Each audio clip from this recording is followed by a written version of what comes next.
Mesdames, Mesdemoiselles, Messieurs, bonsoir. Bienvenue dans Premier Magistrat sur ATG, notre émission sur les municipales, avec le débat autour, cette fois, de la ville de Cayenne. 4 candidats ce soir pour vous les présenter. Marie-Laure Finera-Hort, maire sortante. Alex Tienlong, candidat sans étiquette. Patricia Triplé, candidate tête de liste du MDES.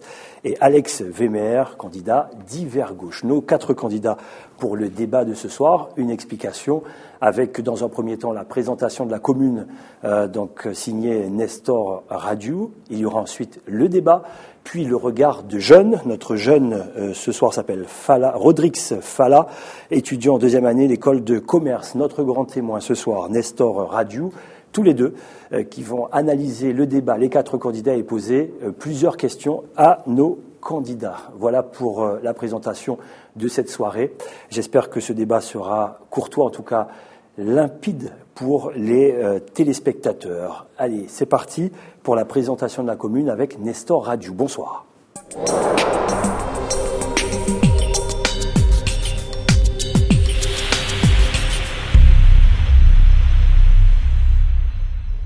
La commune de Cayenne est une commune dont les origines remontent au XVIIe siècle. C'est donc la commune la plus ancienne de la Guyane et par conséquent présente des caractères historiques, notamment un certain nombre de vestiges. Cette commune aussi a la particularité d'avoir des rues perpendiculaires, ce qui lui donne une certaine originalité, en même temps d'ailleurs qu'un certain nombre de maisons créoles, malheureusement, qui sont en voie de disparition. Soit parce qu'elles sont vêtues, soit parce qu'il faut parfois les rénover et il faut les détruire. Malheureusement, cette commune a connu, comme toute la Guyane, une démographie démesurée, un taux extrêmement important de 3,6% pour toute la Guyane, mais un peu aussi importante pour Cayenne. Et en plus de ça, s'ajoute de l'immigration et de l'immigration clandestine. Cette immigration et cette population qui s'est répandue autour de Cayenne, la périphérie de Cayenne, a donné lieu à de multiples quartiers, et en particulier des cités de fait. Ces cités de fait, comme tout le monde le sait, ce sont parfois des foyers de délinquance, des foyers de drogue, des foyers d'insécurité, et cette insécurité a envahi toute la commune et pose un véritable problème en termes de politique de sécurité à Cayenne. Un deuxième caractère particulier de cette commune, c'est que c'est la capitale régionale de la Guyane. Par conséquent, on y retrouve la préfecture, mais également tous les grands organismes tant de la sécurité sociale que de la santé et d'autres. En tous les cas, c'est devenu un foyer administratif, économique, même politique d'ailleurs, les partis politiques y sont installés, et économique. De sorte qu'il y a une convergence vers Cayenne de pratiquement toute la population pour y répondre à certains besoins, notamment de services publics.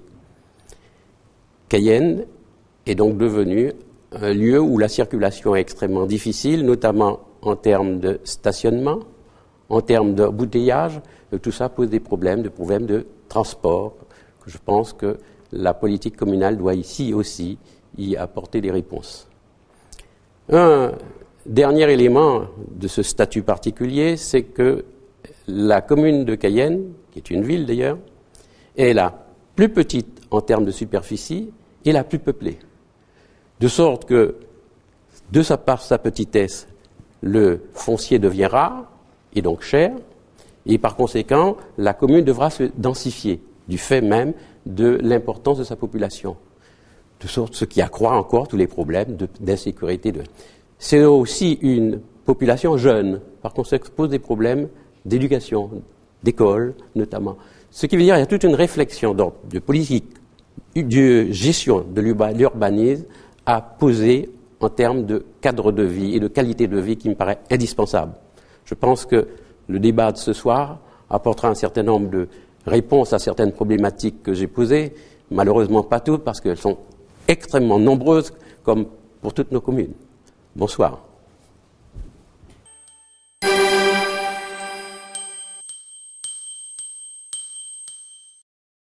Voilà pour la présentation de la ville de Cayenne par Nestor Hadjou. Vous pourrez réagir bien sûr là-dessus, mais on y va tout de suite. Place au débat.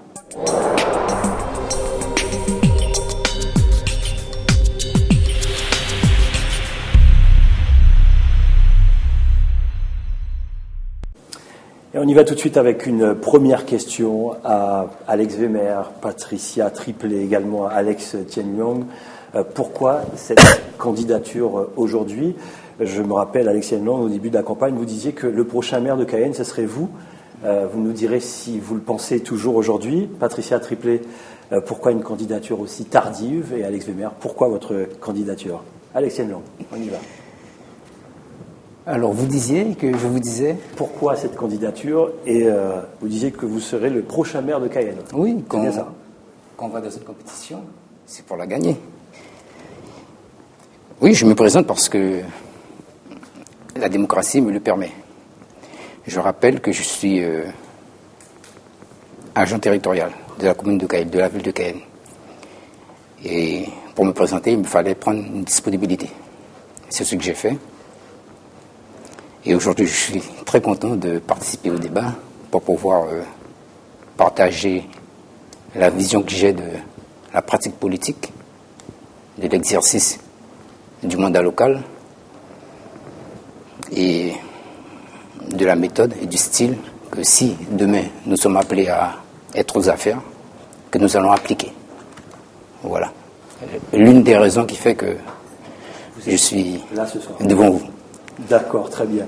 Patricia Triplet, pourquoi cette candidature et pourquoi aussi tardive? Alors, ce n'est pas une candidature tardive puisqu'on est encore dans les délais. Nous sommes sur le terrain depuis plusieurs mois et à l'issue de nos nombreuses réunions de quartier, il a fallu mûrir une réflexion sur la voie qu'on voulait entreprendre pour ces municipales de Cayenne. Donc je suis là parce que je représente une voie émergente, c'est-à-dire un visage nouveau. Et ça, c'est le choix qu'a fait le parti du MDES. C'est-à-dire que quand je vais prendre un parallèle avec la mairie de Matoury, où Jean-Victor Castor s'est présenté, et lui il est là depuis de nombreuses années, il représente une continuité dans le parti, sur plusieurs mandatures en plus, donc l'expérience. Et sur Cayenne, nous avons des jeunes qui ont envie de bousculer un peu les choses, d'apporter un nouveau souffle, un dynamisme, et donc on a pris cette voie-là. Et c'est pour ça que je suis là. Très bien. Alex Wehmer, votre candidature? Mais je suis né à Cayenne, donc cayennais d'origine, j'y habite depuis des lustres, et mon engagement en 2008 dans ce combat municipal m'a fait prendre conscience de la nécessité de prolonger cet engagement et de faire en sorte que j'offre une alternative nouvelle, crédible à la population cayennaise pour que enfin cette ville connaisse des jours meilleurs, parce que effectivement je suis un peu triste de voir l'état dans lequel elle se trouve aujourd'hui. Et mon objectif, c'est de faire en sorte que Cayenne devienne Cayenne, que cette ville soit digne de la Guyane, mais je souhaite aussi qu'à l'occasion de ce débat, nous ayons des échanges courtois sur la base du respect. En tout cas, c'est dans cet état d'esprit que j'ai accepté de participer à ce débat de ce soir. Et donc, je m'engage totalement, comme j'ai l'habitude de le faire, dans toutes les actions collectives où on m'a vu. J'ai respecté ma parole et fait en sorte que bien les choses avancent. C'est pour faire avancer Cayenne, pour changer Cayenne, que je me suis lancé dans cette candidature. Marie-Laure Finira-Hort, vous êtes Madame le maire, mais j'ai presque envie de dire, à égalité, c'est la première fois que vous allez vous présenter devant la population cayennaise. Qu'est-ce que ça vous fait? Vous avez une position, on va dire, particulière. C'est vrai que j'ai une position particulière. J'ai tenu les rênes de la ville de Cayenne donc, durant 4 ans. Et j'ai commencé des chantiers et j'ai envie de les poursuivre.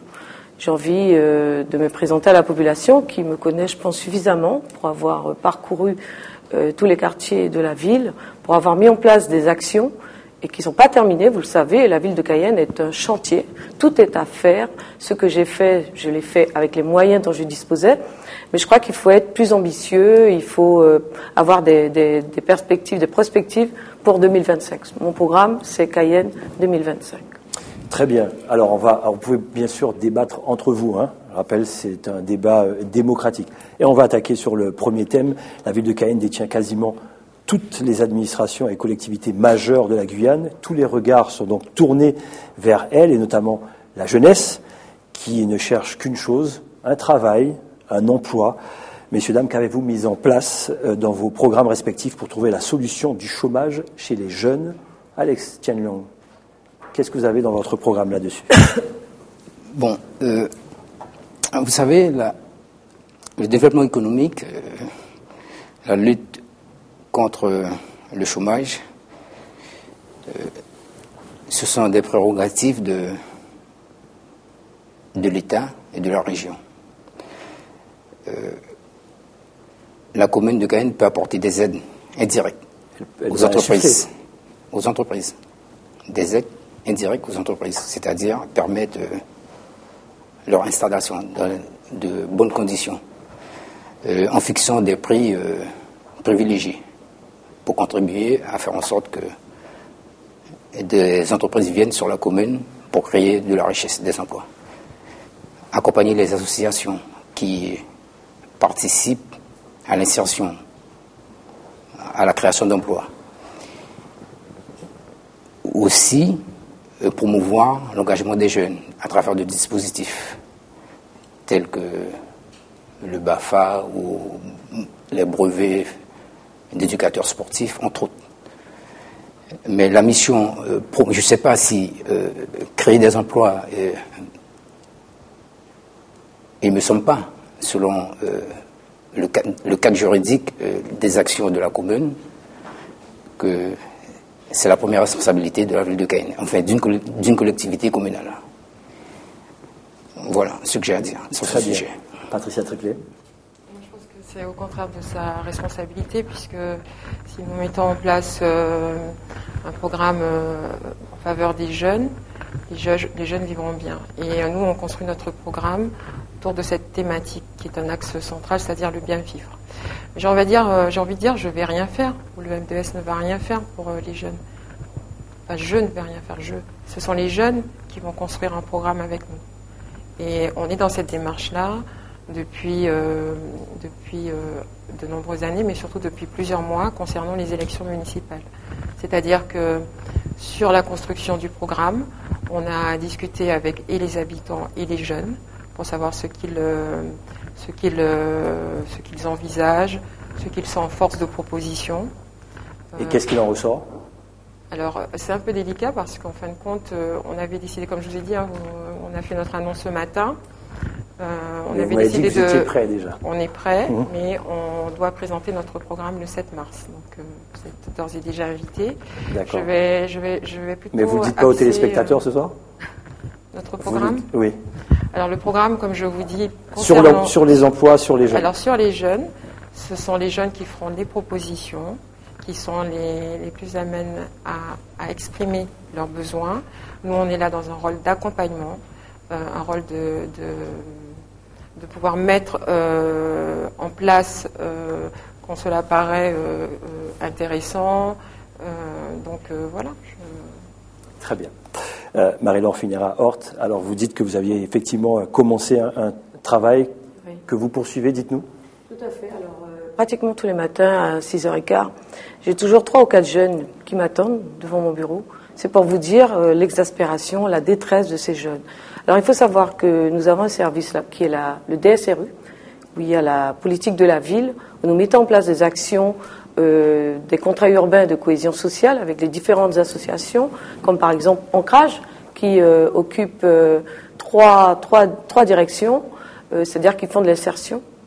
Ils font également ils recrutent des jeunes, ils forment des jeunes puisque la ville de Cayenne est dans une stratégie de développement durable, donc tout ce qui est vert. Et troisièmement, ils accompagnent les jeunes. Et je crois que c'est important. Deuxièmement, nous avons un partenariat avec l'État, puisque vous savez que dans la lutte contre le chômage des jeunes, le gouvernement a mis en place les contrats d'avenir. Alors il faut savoir que c'est une première place, en fait un premier emploi professionnel donc pour ces jeunes qui est important, puisque nous nous retrouvons face à des jeunes qui ont des bacs plus 3 et en fait qui ne trouvent pas de travail. Et moi je suis contre le fait de transformer en fait les demandes d'emploi en agents publics. Je leur dis tous les jours, arrêtez, la ville de Cayenne, la mairie n'est pas le pôle emploi. Essayez de vous débrouiller tout seul. Donc il y a également par exemple, dans le cadre de l'ANRU, le PDRU, nous avons imposé aux entreprises du BTP une charte d'insertion pour recruter donc les jeunes qui se trouvent dans les quartiers, en tout cas dans le périmètre de la rénovation urbaine. Donc vous voyez, il y a quand même des choses qui se font. C'est peut-être incomplet, ça paraît incomplet, mais il faut innover, il faut trouver d'autres idées pour pouvoir encourager les jeunes à créer leur entreprise, puisque nous travaillons également avec la Caisse des dépôts et consignations, et avec lesquels nous avons mis en place Créa Jeune qui n'a pas de limite d'âge. Nous avons mis également le dispositif Cité Lab, c'est-à-dire que impulser des jeunes dans leur propre quartier à monter leur petite entreprise et recruter donc les jeunes de ce même quartier.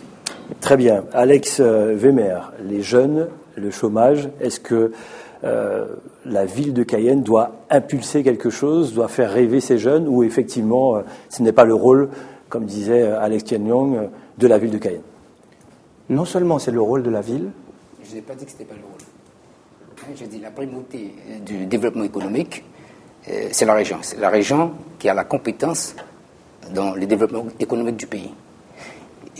L'État est responsable de la conduite de la politique économique et de la défense de l'emploi. Je n'ai jamais dit à aucun moment que la ville de Cayenne n'avait pas son rôle à jouer dans l'insertion des jeunes. Dans l'insertion des jeunes, je vous l'ai dit, par des aides indirectes aux entreprises, en les aidant à s'implanter dans la ville pour créer des emplois. D'accord, très bien. Que les choses soient claires. Très clair. Je reprends mon propos pour vous dire très clairement que c'est le rôle de la ville. C'est le rôle de la ville tout simplement parce que nous sommes dans une situation exceptionnelle. Je rappelle qu'en 2008, il y a eu une crise économique mondiale majeure, comme on ne l'avait jamais vu depuis de nombreuses années. Mais il n'y a pas que seulement les jeunes qui soient touchés par le phénomène, par le fléau du chômage. Les personnes de tous âges sont touchées par ce fléau. 25% de la population active, à Cayenne comme en Guyane, touchée par ce phénomène. Les jeunes, plus de 50%. C'est une bombe à retardement. Donc la ville ne peut pas rester en dehors de cette situation cataclysmique. Alors pourquoi la ville, à mon sens, est concernée? Parce que la ville a effectivement un rôle majeur en matière d'incitation à l'activité économique. Dans quel domaine? Dans les domaines du commerce, de l'artisanat, des services, de l'économie sociale et solidaire. Voilà 4 grandes thématiques sur lesquelles la ville doit porter son effort. Marie-Laure Finarante a fait des propositions. Pour vous, ce n'est pas suffisant? Non, moi je vous le dis, et je reviens sur mon propos pour prolonger ce que je disais. Il faut créer toutes les conditions, et la ville doit le faire, bien sûr en partenariat avec les autres partenaires que sont la collectivité régionale, l'État, le département, tout le monde est concerné. Mais la ville doit prendre son bâton de pèlerin pour faire en sorte que l'attractivité soit réelle dans cette ville, qu'il n'y ait pas de carcan qui empêche l'épanouissement des entreprises.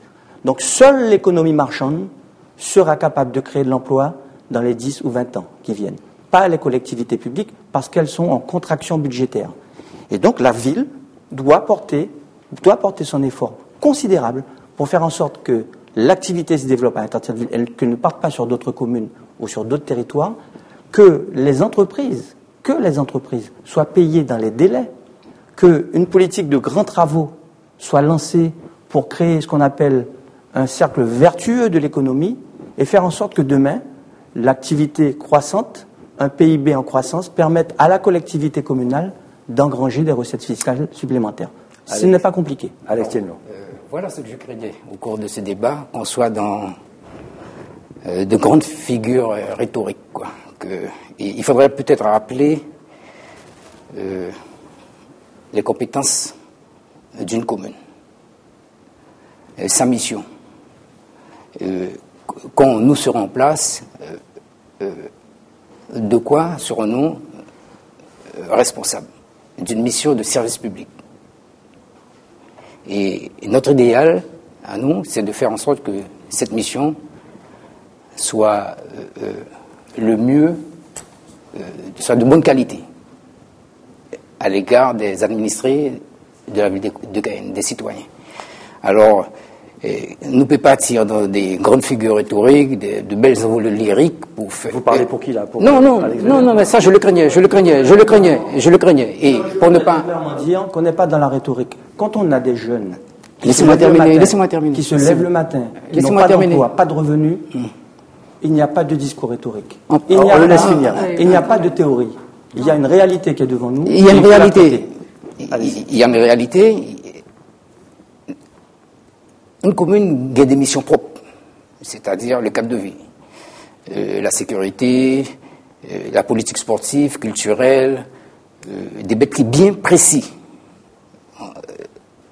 La loi, au niveau de la loi, et il faudrait qu'on se pose les bonnes questions. Aujourd'hui, à Cayenne, il y a de vrais problèmes. Il y a de vrais problèmes au niveau de l'attractivité, au niveau de la circulation, au niveau du stationnement. On ne va pas se mélanger, on est sur un thème bien précis là. Oui, non, mais si ça participe. Lié, on y va. C'est lié, tout est lié. Alors allons-y. Ça qui est important dans la vie, c'est ça qui gagne sens. Et toute bête gagne sens. Okay? Tout est lié. Et pour faire en sorte que les entreprises viennent de la ville pour créer des emplois, il faut que la ville soit attractive. Merci de me rejoindre. Non, il faut que... Mais l'attractivité, ça passe par quoi?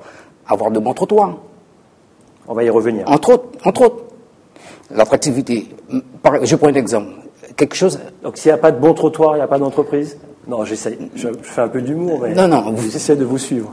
Oui, non, entre autres, il faut pour le monde, sortir sur case, pour aller promener en ville, faire des achats dans le commerce, il faut que la ville au moins remplisse les conditions. Ne nous mélangeons pas, Alex Thielman. On va revenir. Non, mais le commerce, il vient de parler de commerce là. Hein, c'est important, tout est lié, on vient de le dire. Gardez-en un petit peu, vous êtes en avance sur tout le monde sur votre temps. On va y revenir. On va parler d'aménagement de la ville tout à l'heure. Marie-Laure Fignard, sur cette question. Sur l'aménagement. Si vous voulez rebondir là-dessus, peut-être, non? Ah, sur les trottoirs. Non, pas sur les trottoirs. on reste sur notre... On va y revenir tout à l'heure. Est-ce que vous voulez rebondir peut-être sur ce que vous avez entendu? Patricia Triplet, Marie-Laure Fignard. Non, s'agissant de la jeunesse, vous avez dit que c'était un projet. Non, c'est en place. C'est déjà en place. Tous les dispositifs que j'ai cités sont déjà en place. Et nous avons pour projet donc de réaliser la maison des initiatives locales pour permettre justement l'accompagnement des jeunes dans une création d'entreprise. Parce que je suis pas chef d'entreprise, mais j'avoue qu'aujourd'hui, il faut que les jeunes s'orientent vers justement l'entrepreneuriat. Voilà. Il ne faudrait pas non plus qu'on tombe dans le panneau des belles déclarations d'intention. Hein? Voilà. Il y a des choses qui sont mises en place. Seulement, ce qu'il faudrait connaître, c'est déjà le constat et le nombre de jeunes qui vont vers ces organismes. Quand on voit tous ces jeunes qui sont en déshérence, quand on voit qu'ils ont des bacs +3, voire plus des fois, et tous les jours être établir des systèmes D pour pouvoir survivre, il faut se demander si les bonnes choses sont mises en place. Maintenant, concernant les jeunes, avant de parler qu'est-ce que vous proposez? C'est ça que je vous demande en fait. Alors, au-delà même de ce qui est mis en place, vous, qu'est-ce que vous proposez? Ce qu'on propose, c'est de pouvoir travailler, comme je vous ai dit, avec ces jeunes-là. D'accord, vous restez quand vous êtes je reste sur cette position-là. Quand on est sur un système D, il y a à voir si les jeunes sont des inventeurs, des créateurs, et je suis convaincue qu'ils peuvent apporter des propositions. Alors nous, on vient tout le temps depuis des années avec les mêmes discours, et on se rend compte que finalement, ils sont toujours autant, si ce n'est pas plus, au chômage. Je tiens à terminer. On a eu, il y a quelques mois, le conflit des jeunes à l'université. Ils ont bien démontré ce qu'ils souhaitaient. La ville de Cayenne sera au conseil, déjà au conseil d'administration. D'accord ? Donc, il faut pouvoir arriver à travailler avec ces jeunes-là, qui ont une volonté de pouvoir étudier ici et aller plus loin avec eux sur des perspectives d'avenir. Très bien. Si vous voulez réagir, Alex Wemer, ensuite on enchaîne sur le deuxième thème. Il y a des choses tout à fait pertinentes qui viennent d'être dites, notamment sur l'aspect universitaire. Plus le niveau de nos jeunes va être élevé, et mieux leur insertion sera facilitée. Mais je reviens sur cette question du chômage. C'est la thématique qu'on aborde là. Nous avons aujourd'hui 4000 emplois sur la zone Collery. Dans 20 ans, Cayenne, ça sera entre 80 et 100 000 personnes. Donc il faudra créer des milliers d'emplois. Pour l'instant, on ne répond même pas aux 25% de chômage de l'ensemble de la population, et encore moins aux 50% de jeunes au chômage. Donc il faut donner encore plus de poids à ces centres d'activité, d'emploi, mais aussi redonner de la dynamique interne à Cayenne, Cayenne centre-ville, qui est en train de perdre de son attractivité. Les commerces s'en vont, les activités se déportent sur l'extérieur de la ville. Il faut qu'on travaille impérativement sur ces choses-là, sur ces principes, pour faire en sorte que les jeunes trouvent à s'employer aussi dans le centre-ville. Allez, un dernier tour de table et on enchaîne. Effectivement, sur le chômage. Les jeunes, donc vous dites qu'il faut donner l'attractivité au commerce. Tous les jeunes ne seront pas commerçants, vous êtes d'accord avec moi? Il faut qu'il y ait des idées novatrices sur Cayenne. C'est-à-dire que les entreprises qui sont déjà là, tant mieux. Si elles peuvent s'agrandir et prendre des jeunes, tant mieux. Mais il y a aussi, même pour ces entreprises-là, des limites. Donc on vient avec des nouveaux projets, des nouvelles idées, pour pouvoir amener ces jeunes-là sur ces nouvelles idées-là. Aujourd'hui, c'est le commerce, le tourisme et les services qui offrent le plus d'emplois. Donc on ne va pas s'en priver. On enchaîne. Allez, comment faire de la ville de Cayenne un joyau touristique, justement, on en parle, avec un aménagement digne d'une capitale, l'aménagement de la ville, c'est notre deuxième thème. Tout doit être pensé en prenant en compte une démographie galopante sur une superficie de 24 km². Alex Tianyong, justement, vous parliez de trottoirs et autres aménagements de la ville. Quelles sont vos propositions là-dessus? Le problème qu'a posé ce quoi moi, depuis tout petit, je suis très jeune, j'accompagne les hommes politiques. Je suis près des hommes politiques qui avaient pour ambition de développer Cayenne, de faire de Cayenne une ville où il fait bon vivre, où il y a la cohésion sociale. Et aujourd'hui, après tant d'années d'accompagnement, quand on fait le bilan, le constat, on se rend compte que la ville de Cayenne est moribonde. Et on se demande pourquoi. On se pose la question. Moi, je dis, il y a un problème de style et de méthode. Et il y a des pratiques aujourd'hui qui ne sont pas du tout adaptées pour faire face aux avenirs, aux enjeux complexes et mouvants. Il y a des incertitudes, il y a des défis, et ce n'est pas, à mon sens,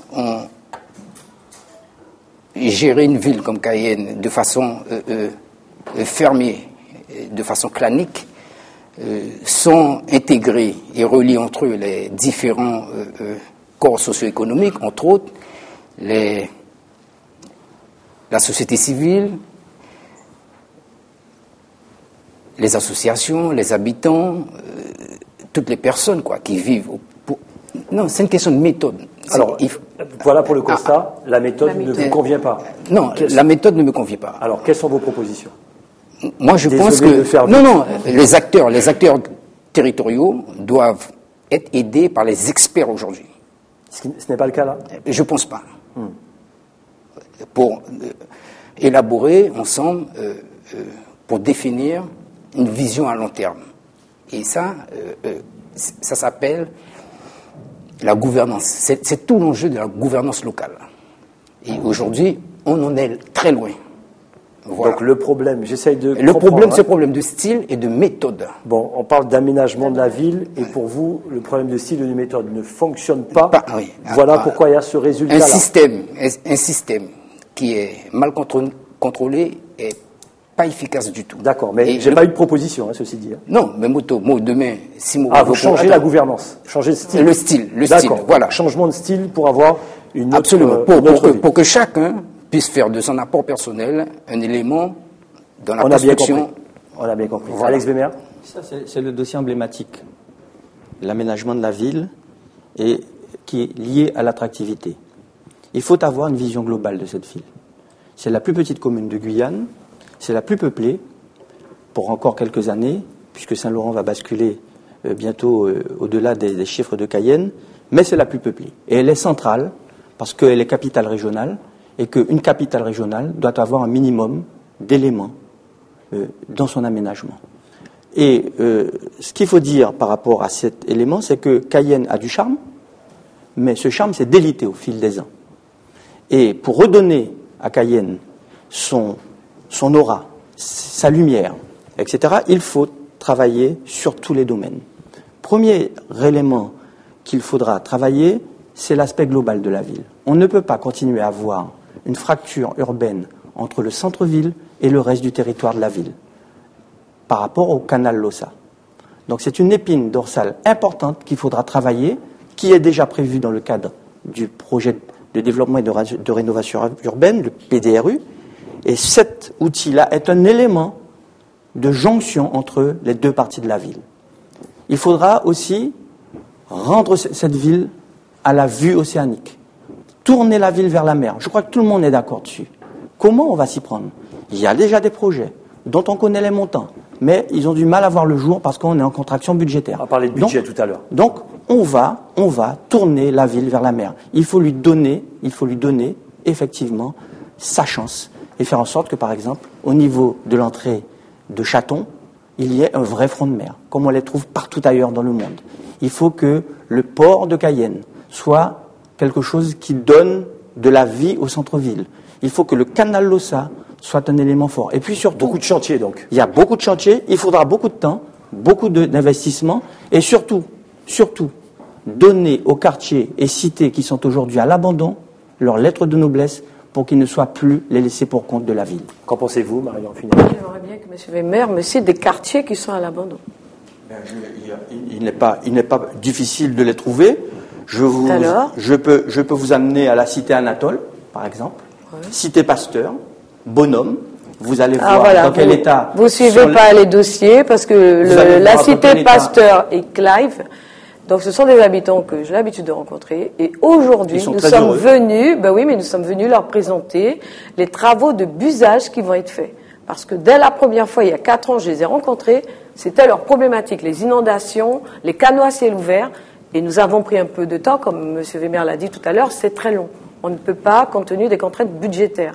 Mais aujourd'hui, je suis très très heureuse d'avoir rencontré les habitants de Pasteur et Clive pour leur présenter un rétroplanning des travaux qui vont commencer en avril. 6 ans. On attend 6 ans. Ton JMC, il a coupé ton parole, la présidente a coupé mon parole. À 3 semaines de l'échéance électorale, on présente des plannings. C'est pas vrai, arrêtez de mentir. Oh, je viens de dire, encore une fois, à M. Vernet et à tous ceux qui m'écoutent, qu'il y a quand même des études hydrauliques à faire d'abord, puisque nous, on veut pérenniser justement les réalisations. Donc, c'est pas difficile de prendre des bus et de buser. Non, c'est pas du tout cette optique. Il y a 1 an et demi, il y a des études hydrauliques qui ont commencé. Nous avons eu les résultats maintenant, désolé, au mois de décembre, et nous sommes venus devant les habitants de Pasteur, de Clive, et je peux dire également Ampigny qui va être busé. Pareil, voilà. Je m'adresse aux citoyens de Cayenne. On parle d'aménagement. Regardons objectivement notre ville. Est-elle de grande qualité? Va-t-elle correctement? Non. Ce n'est pas le cas. Elle va le devenir, M. Wemer.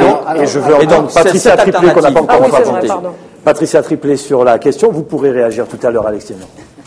Oui, alors sur la question de l'aménagement de la ville, comme je vous disais, je vais le répéter assez souvent, l'axe central c'est le bien vivre. Et pour bien vivre, il Il faut effectivement être heureux dans chaque quartier. Alors, Monsieur Radjo a fait une présentation très intéressante quand il a parlé de rue perpendiculaire. Et j'ai envie de pousser la réflexion plus loin, puisque on parle beaucoup d'attractivité, d'économie. Mais en fin de compte, je pense qu'il faut mettre en avant surtout le social. C'est ce qu'on a fait au MDES, en réfléchissant par quartier. Parce que chaque quartier a ses propres préoccupations. Et donc, comment construire un objectif commun avec des quartiers qui résonnent en termes de préoccupations, de leurs propres préoccupations. Et donc, on a également réfléchi sur une proposition qui sera novatrice et qui sera dévoilée le 7 mars. Décidément. Comment les électeurs vont pouvoir choisir? Il faut qu'ils viennent dans vos meetings, c'est ça? Mais on est déjà présent, donc pour ceux qui ont participé aux réunions de quartier, puisqu'on a construit ce programme ensemble. Oui. Vous avez une tribune. Mais je vous ai déjà dit beaucoup, lorsqu'on construit, on doit penser d'abord aux habitants, à leur bien vivre. S'ils vivent bien, ils peuvent travailler. Non, ce n'est pas le cas. Bon. Les gens ne sont pas heureux. Il va falloir heureux. vous expliquer, apparemment. Bon, d'abord, je vais revenir sur l'aménagement de la ville. Oui. Bon, tout à l'heure, Monsieur Nestor Radjo a présenté une ville historique. C'est vrai que nous avons un patrimoine très riche. Et Monsieur Radjo a évoqué les maisons créoles qui sont en voie de disparition, en voie de démolition. Il faut savoir également que bien souvent, ce sont des familles qui sont en indivision, donc la ville est obligée de se substituer. Mais il faut savoir qu'il y a eu l'OPA, l'opération programmée pour l'amélioration de l'habitat, qui avait aidé de nombreux propriétaires à réhabiliter les belles maisons créoles que vous voyez aujourd'hui. Nous souhaitons pour la prochaine mandature réaliser un OPA 2. Nous avons trouvé des partenaires, nous en cherchons encore bien sûr, pour pouvoir élargir le périmètre, notamment arriver au village chinois où il y a des maisons créoles qui sont à l'abandon, et je crois qu'il serait important, puisque dans notre vision d'aménagement futur, nous pensons au village chinois. C'est vrai que nous avons démoli des squats, mais nous savons qu'au village chinois, il y a des problèmes d'assainissement très très importants, et je crois que prochaine mandature, il faut vraiment se tourner vers le village chinois. Votre vision, c'est 2025, 25, oui, 2025, parce qu'il y a beaucoup de projets. Donc ça veut dire qu'il faut être là au prochain mandat, c'est ça? Ben oui, j'espère. C'est une excellente initiative qui date d'avant cette mandature. C'est une excellente initiative. Plusieurs centaines de maisons. déjà élu. Vous étiez ensemble? Non, on n'y était pas ensemble. Plusieurs centaines de maisons créoles effectivement été restaurées, et on peut le voir. Il est dommage qu'à la fin de ce projet, en 2012, dont on a eu effectivement le bilan très positif, j'avais préconisé qu'il soit immédiatement relancé. Et je regrette qu'on ait pris du temps à le relancer, même s'il demandait effectivement des financements nouveaux, différents. Et donc, moi je me félicite qu'on le prolonge. C'est un dossier important de préservation du patrimoine, parce qu'il va rentrer dans la dynamique touristique qu'il faudra aussi lancer à Cayenne, non seulement pour l'aménagement de la ville, aussi pour l'emploi. Alex Tienlong. Non, tu savais ça, c'est Mouniaka Dianville, il aurait fallu qu'il y ait des élections tous les jours. Sinon, quand une petite dans ça, l'état vous défique là. Petit chantier à droite, à gauche. Ce message-là n'est pas anodin. Ça veut dire quoi? Ça veut dire que Madame le maire fait des actions parce qu'il y a... Oui, absolument. Oui, absolument, mais non, en élection. À Madame le maire qui s'entend, et Ali qui pourra assumer. Non, nous sommes dans un. Nous sommes dans un. Non, à Cayenne. Moi, j'ai l'habitude de dire que nous sommes dans une politique de l'enfumage. On fait des choses qui, quand on réfléchit, on prend son temps pour regarder les petits chantiers à droite à gauche, on cherche les articulations, la vision, le schéma, le phasage entre un chantier par rapport à un autre, on ne comprend absolument rien. Mais qui enfume qui, Alex Tienlong? L'équipe qui est en place. D'accord, il faut dire les choses. Non, mais les choses sont claires. Comment ça on le maudit plus que ça. Non, ça on le maudit plus que ça. La politique de l'enfumage, après... Oui, alors, par exemple, on peut prendre des exemples. Oui, c'est important. Par exemple, Madame le maire prend des arrêtés concernant pour petits jeunes par bois dans Coin-Larry. On va parler d'aménagement, là. Oui, mais Non, Bon, continue, excusez-moi. Bon, l'aménagement. Parlons de l'aménagement. Non, mais allez-y, Alexandre. Alors, on peut parler de l'aménagement. On est en démocratie, allez-y. Voilà, absolument. Alors, bon, attendez, il faut nous ouvrir sur la mer. Tout le monde d'accord, mais il y a l'existant là, déjà. Rénovons l'existant. Montrer ça nous capable d'y faire. Par exemple, moi, je suis très attaché au marché central de la ville de Cayenne. Regardez dans quel état se trouve le marché central. Les gens qui sortent de toute la Guyane pour vendre leurs produits, ce sont des hommes et des femmes qui doivent retrouver la dignité par leur travail. Trouver un outil. Moi, si demain, je suis en place, avec l'équipe, si nous sommes en place, on fait du marché central une priorité pour donner aux agriculteurs, aux revendeurs, aux bouchers, aux artisans qui travaillent à l'intérieur du marché, dans la pénombre, aux restaurateurs, aux artisans taxis. Ça fait partie de votre priorité. Priorité des priorités. L'aménagement. Vous pensez qu'actuellement, le marché de Cayenne, c'est pas un marché digne? Ah non, c'est inhumain. Les gens travaillent dans des conditions inhumaines au marché central. Moi, je suis très sensible. Moi, je suis très sensible. Et Alex, pas seulement les gens qui travaillent, les consommateurs, les gens qui viennent faire leurs achats le week-end. Oui, absolument. Alors, il y a une bête qui m'arrange. Moi, au marché tous les jours. Et je là, moi, il y a des gens qui ont demandé combien de kilos d'achine, il y a pièce pas coudette. À la veille élection, il est au marché.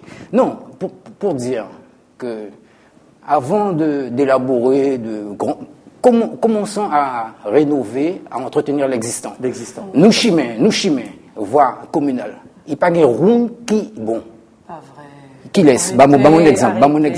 Allez-y. Arrêtez. L'avenue d'Est bien. Allez-y, Madame et ensuite on enchaîne sur notre troisième thème. Bon, moi je voulais revenir sur Patricia Triplé. Non, allez-y d'abord, allez-y. Il m'a fait perdre le fil. Bon, mais c'est pas grave. Bon, oui, tout est capable du marché. La halle. C'est vrai qu'il y a des choses à faire. Mais est-ce que vous savez que la halle est un bâtiment historique? Ça veut dire qu'on peut pas faire n'importe quoi. On a pu restaurer que la fresque uniquement avec autorisation de l'ABF. Bon, c'est vrai. Non, c'est pas de l'enfumage. Comme ça brille. C'est ce à quoi on avait droit de faire. Nous peinturer des rois. Il y a des orientations pour ça. Et tu rentres au fond stade Badger là dans un piteux état.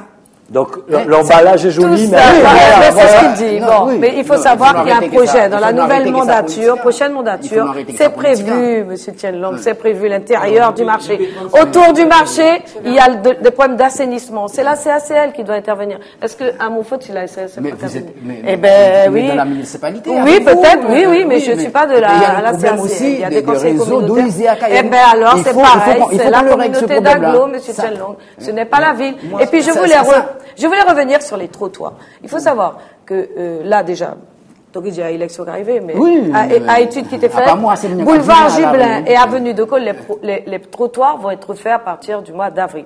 Les autres trottoirs, pourquoi on a pris autant de temps? C'est parce qu'il faut savoir que EDF et Orange, donc France Télécom, doivent enfuir leur réseau. Est-ce qu'on doit... Eh ben, ça mon gâteau. Le réseau EDF doit être enfui. Donc, on peut pas faire des gaspillages financiers, tout simplement. Le titre pompeux. Mais bon, on peut pas tout faire. Et puis, Rome ne s'est pas construit en un jour. Bon, très bien. Patricia Triplé, ensuite Alex Wemer. De toutes les façons, on avait prévu parler de budget, mais comme notre grand témoin est un économiste, je suis sûr qu'il y a une question sur le budget tout à l'heure, ce qui nous permettra de parler autre chose dans quelques instants. Patricia Triplé, Alex Wemer. Sur l'aménagement, parce qu'on n'a pas parlé de logement. Et concernant les logements, on parle toujours de bien vivre. On retrouve qui dans les logements, dans les quartiers ici? Ce sont des enfants qui sont nombreux et on ne trouve aucun espace vert pour eux. Donc il faut repenser pour un bien vivre aux espaces verts. Sur la route de Montabo, c'est un exemple. On voit tous les jours des enfants aller au collège, à l'école, au lycée. Quand il pleut, les enfants disparaissent parce qu'il n'y a pas d'abri pour eux. Ils sont pour la plupart du temps à marcher à pied, donc pas de transport. Donc c'est ça l'aménagement aussi. Qu'est-ce qu'on fait? Est-ce qu'il y a des trottoirs? Est-ce qu'on les laisse avoir des accidents pratiquement tous les jours, à pied quand ils marchent? Qu'est-ce qu'on fait pour ces enfants-là? Qu'est-ce qu'on fait pour les jeunes quand il pleut? Et on sait qu'il pleut beaucoup ici. Ça, c'est de l'aménagement. Il faut réfléchir à ça aussi. D'accord, donc réflexion autour de ça. Alex Wemer. Je partage pleinement l'analyse que vient de faire Alex Chenlong. Merci, mon frère. Totalement, Alex. Merci, mon frère. On est en phase là-dessus. Ah ben, mon frère. Parce que on ne peut pas aujourd'hui venir à 3 semaines et demie de l'élection dire ah mais voilà, on vient de voir la cité Clive, tout va se faire. Au mois d'avril, les trottoirs vont être faits. Mais on se moque de qui? Pour vous, on c'est se une moque tactique de qui? politicienne pour vous. On se moque de qui? On a refait le trottoir devant la mairie. À moins de 50 mètres, tous les trottoirs sont délabrés. C'est la réalité. C'est un constat que chacun peut observer. Et donc, il est important qu'on dise la vérité aux gens. Nous programmons depuis des années et des années des projets d'investissement qui ne sont jamais réalisés et on les reporte. Et à la veille de l'élection, on veut nous faire croire que tout va se faire comme une baguette magique. Ce n'est pas vrai. Moi, je le dis clairement, on va cesser d'enfumer les gens, on va leur dire la vérité, on va planifier, on va leur dire sur quelle durée on pourra le faire, avec quels moyens, et ça se fera. Alors moi je vais répondre. Enfumage, le mot. Enfumage, oui. Moi je suis pas enfumée, moi par contre. Je refuse. Alors effectivement, M. Demer a parlé du parvis de la mairie, du trottoir. Donc Très honnêtement, oui. Madame le maire, il y a des problèmes au niveau de l'aménagement des trottoirs. Enfin, on voit. Non, mais l'état attendez, des je vais trottoirs. vous expliquer. Vous avez, alors, on va imaginer l'avenue d'Estrée qui a été refaite, il y a de beaux trottoirs, le parvis de la mairie, et en fait, avec les commerçants du centre-ville, nous avons porté notre choix sur l'avenue de Gaulle pour qu'on en fasse un axe commercial. Voilà la raison pour laquelle nous allons faire. Mais il faut arrêter. Dans le projet avenue d'Estrée. C'est vrai, Monsieur Wemer, c'est vous qui êtes le maire. Peut-être le prochain, mais pour le moment, c'est moi qui suis. Ah, mais ça c'est clair. Toujours. Ça, c'est clair, je le confirme. Alors maintenant, vous pouvez dire le contraire de ce que je dis, c'est pas un peu. Le projet de l'avenue d'Estrée devait avoir son prolongement tout au long de la rue de Gaulle. C'était ça notre projet. On a préféré aller faire le parking au boulevard Jublin. Très bien.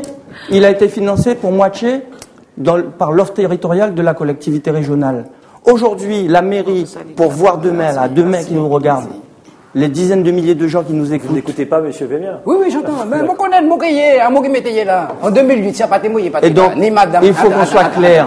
En 2008, on doit. En 2008, si t'as pas tes mots. On doit. Attendez, laissez finir, puis ensuite vous allez. Il n'est pas là, ni madame le maire, ni adjoint maire. C'est vous qui avez placé Absolument. Madame le maire et Monsieur Wemer. Mais ils sont témoins. C'est moi qui ai été chercher Monsieur Rodolphe Alexandre pour qu'il aille aux élections en 2008. Ce sont les électeurs qui ont validé un projet qui était de grande qualité. Monsieur Chenlong on a vécu une bonne expérience. On a c'est vécu vrai ou une c'est pas grande vrai? expérience. Est-ce qu'on a vécu? Voilà, ok, d'accord. Je le confirme, je le concède. Une grande expérience Mais humaine. aujourd'hui, on doit dire la vérité. Apparemment, ça, c'était avant.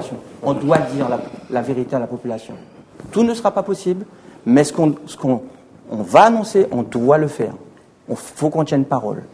Et le principe de la réfection des trottoirs, ce n'est pas un principe en l'air, il est déterminant, il est incontournable. On a bien compris. Et il faut pour cela monter les projets, les financer avec les partenaires, dont la communauté d'agglomération, dont Cayenne est le principal acteur, parce que c'est Cayenne qui apporte le plus de conseillers communautaires, avec les autres partenaires que sont la région et l'État. On doit monter des projets. Et pour cela, il faut une gestion saine de la ville pour avoir la confiance des banquiers, des organismes financiers qui vont nous apporter les fonds pour porter nos projets. Alex Wemer. C'est technocrate, Monsieur Wemer. Non, Patricia Triplet. C'est une question très importante. Ce n'est pas pour moi que des technocrates. Je souhaite Dernière réaction, Patricia Triplet. Ensuite, une question importante quand même pour vous. C'est pas une réaction, c'est je souhaite dévoiler deux propositions en termes Deux propositions. Voilà, deux propositions. Alors puisqu'on parlait de l'avenue Générale de Gaulle, sur nos réunions de quartier, ce qui est ressorti des habitants, enfin de la discussion que nous avons eue avec eux. Maintenant, c'est à voir si c'est possible. Ça, ce sont des spécialistes qui nous le diront. C'est de pouvoir construire un auvent tout le long. Par rapport au soleil et à la pluie. Donc maintenant, il faut creuser l'idée parce que c'est une idée très intéressante. On parlait d'attractivité. Les commerçants pourraient avoir des étals si les trottoirs sont restaurés et réparés. Et avoir cet auvent-là tout le long de Général de Gaulle permettrait un auvent tout le long de Général de Gaulle. Je veux revenir sur les quartiers. Rapidement, parce que c'est une proposition. Je parlais d'espaces verts. Je sais qu'on a très peu de foncier, mais ça demande très très peu de foncier. Créer des jardins populaires de quartier. Puisqu'on parlait tout à l'heure du marché. C'est vrai, on a un seul marché. Quand on regarde bien, j'ai pas vécu cette époque-là parce que j'étais toute petite. Je suis de Cayenne aussi. Il y avait plusieurs, ce que me disent les anciens, il y avait plusieurs marchés. Je crois qu'il y en avait même 3 à l'époque. Donc maintenant, il n'y en a plus qu'un seul. Il y avait 2 marchés. J'ai connu le marché aux poissons. Aussi, on avait 2. J'allais avec ma mère. Vous voulez revenir à ces marchés? Alors, en fin de compte, non, ce que je veux dire, c'est le constat. C'est-à-dire que quand on se rend compte qu'à l'heure d'aujourd'hui, on est à un seul marché, c'est qu'il y a une régression. Il n'y a pas d'amélioration. Donc ça, il faut tenir compte de ça. Et ces jardins de quartier permettraient aux habitants d'avoir un petit bout de terre pour pouvoir faire son potager et s'entraider. Tout à fait. D'accord, très bien. Excusez-moi, mais là, pour rester dans le bon timing, tout à l'heure, il y aura le regard de jeune, il va vous poser des questions, peut-être sur la culture, on ne sait jamais. Il y aura des questions de budget également avec notre grand témoin, ce qui me permet de revenir avec vous sur le pacte de confiance. Parlons de pacte de confiance. Lorsqu'on fait de la politique, c'est quand même bien de faire passer des messages clairs vis-à-vis de la population. Je crois que c'était ça un petit peu le discours que nous avions. Que représente une parole donnée pour vous, Madame le maire? Alors, une parole donnée, alors, je vais vous dire franchement, quand je parle pas de promesses, hein, mais quand je présente un projet, c'est parce que je sais que je vais arriver à terme, je vais le finaliser. Donc moi, ce ne sont pas des paroles en l'air, quoi qu'on dise. Nous avons bien réfléchi, nous avons déjà nous avons déjà procédé au montage financier. Et je suis sûre que nous allons réussir tout ce que nous allons promettre à la population cayennaise. Mais la parole donnée à une autre personne. La parole donnée à une autre personne. Oui. Est-ce que vous êtes une femme de parole lorsque vous donnez votre parole à quelqu'un? Tout à fait. Je dis tous les jours dans mes discours, je fais ce que je dis. Et quand ce n'est pas possible, je dis que ce n'est pas possible. Que ça plaise ou pas. Certains disent que la trahison, ça fait partie de la stratégie politique. Ouais. Avez-vous usé de stratégie politique vis-à-vis de votre ancien ami, Rodolphe Alexandre? Voilà, et pourquoi vous vous permettez de dire ancien ami? C'est encore votre ami? Pour moi, oui. C'est encore mon ami. Et j'estime que je ne l'ai pas trahi. Pour la bonne et unique raison que... Parce qu'il faut savoir, hein, c'est vrai, jusqu'à présent, tout le monde a parlé, je n'ai rien dit. Aujourd'hui, vous me donnez l'opportunité d'en parler. Alors, il faut savoir qu'en 2010, effectivement, M. Alexandre a proposé ma candidature à la tête de la ville. J'ai été élue avec plus de voix que prévu. Hein. Deuxièmement, en 2013, février 2013, je vous dis toute la vérité. En février 2013, j'ai rencontré M. Alexandre pour lui demander ce qu'il allait faire l'année d'après. Ce que je lui disais, nous sommes à 1 an des élections. Qu'est-ce que tu fais? Est-ce que tu y vas? S'il va, je suis derrière. S'il ne va pas, est-ce que tu penses que je dois y aller? La réponse qui m'a été donnée, c'est toi qui vas. C'est toi qui vas. Ta victoire sera la mienne. Je ne rentre pas dans plus de détails. Je l'ai revu en juin pour lui dire que j'ai commencé à constituer ma liste et que je gardais une partie, dont M. Wemer d'ailleurs. Et je lui ai dit, tu as ta place. Qu'elle soit en 2, qu'elle soit en 4, ça m'est égal. Tu as ta place. J'ai eu des entretiens, des appels, des échanges avec lui jusqu'au mois de janvier. En janvier, quand j'ai été dans son bureau, il m'a dit « je suis embarrassé ». Je ne rentrerai pas non plus dans les détails. Je suis embarrassé parce qu'il y a la candidature de M. Wemer. Et à partir de là, j'ai bien compris qu'il voulait, par un ami interposé, j'ai su qu'il voulait rester au-dessus des municipales pour ne pas qu'il y ait des histoires. Voilà, moi je n'ai eu aucune trahison. J'estime que je n'ai pas trahi monsieur Alexandre. Ça, je le maintiens et j'irai jusqu'au bout. Non, mais M. Fernet, en quoi sa question a concerné pour ces monde qui a coûté nous là? En quoi? Question de confiance quand on est premier magistrat, M. Tienlong? Non. M. Tienlong, c'est important de savoir si on peut faire confiance à quelqu'un. Pour vous, c'est pas important? Moi, je suis un homme de confiance et un homme de parole. La main qui a manger, la main qui a manger, je ne peux pas manger, je ne peux pas manger. Tu savez, la main qui attend de manger, je ne peux pas manger. Mais ça problème, je ne peux pas penser. Les gens sont confrontés à beaucoup de difficultés dans les quartiers, dans les cités. Okay?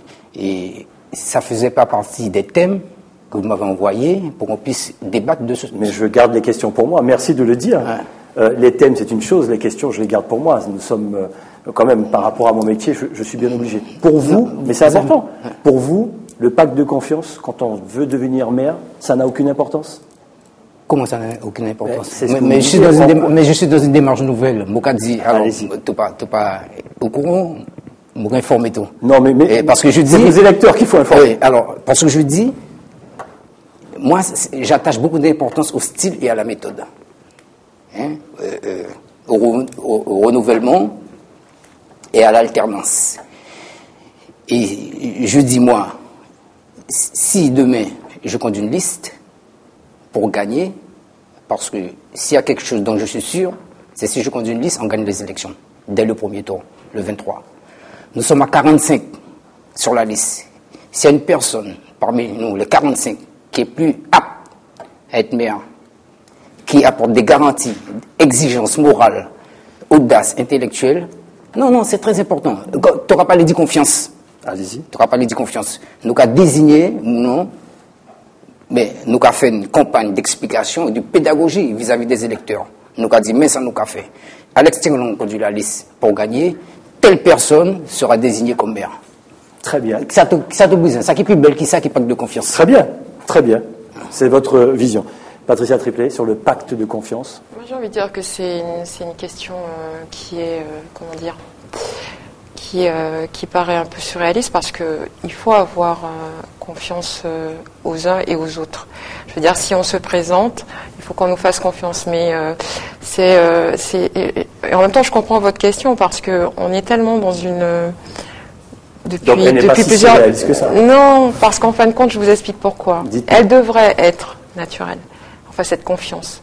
Mais on est tellement confronté à de la politique politicienne que c'est normal que vous puissiez poser cette question.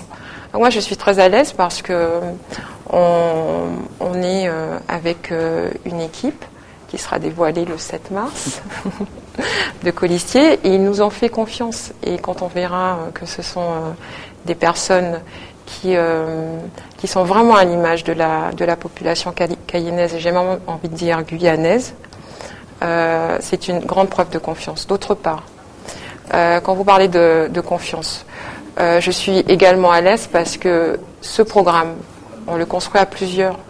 On ne vient pas en me disant, voilà, j'ai un programme pour vous, en termes d'aménagement, je vais faire ça, en termes d'emploi, je vais faire ça. C'est un projet qui est co-construit. On est dans de la co-construction. Donc la personne qui sera maire, elle devra, en fin de compte, mener ce qui a été décidé en commun. Donc la confiance, elle règne depuis le départ. Voilà ce que j'ai à dire. Après, les choses évoluent, l'envie, la soif de pouvoir, tout ça, ça fait partie de la politique également. Alex Wehmer, pacte de confiance, pas de trahison de la part de Marie-Laure Phinera-Hort. Cette question, elle est capitale pour moi. Parce que sinon, il n'y a pas d'équipe, il n'y a pas de projet.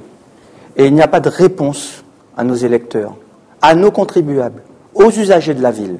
Alors moi, je viens d'entendre des propos qui me sidèrent. Parce que d'une part, il y a eu un certain nombre de raccourcis extraordinaires qui cachent un certain nombre de vérités absolues, mais nous n'aurons pas le temps de les examiner toutes.